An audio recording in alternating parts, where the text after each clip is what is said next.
Para la gente del río Itandúa, compadre, saludo especial para toda la gente ahorita. La gente que viene de Pilotema de Don Luis.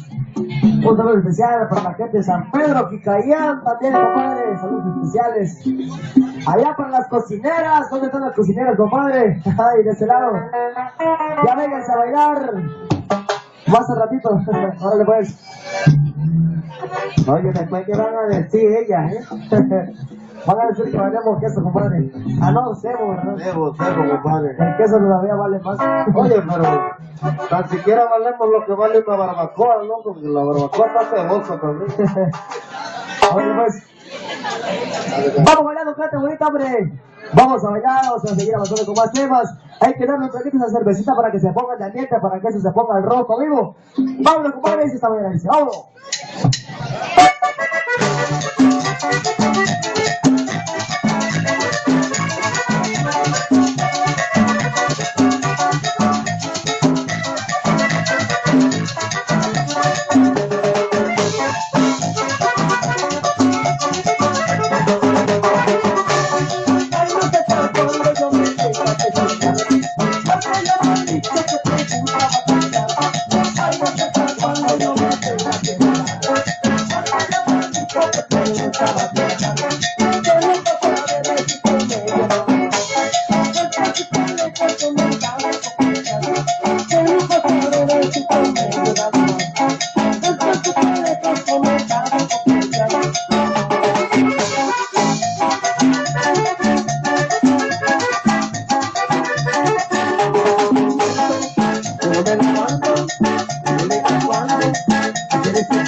Federico.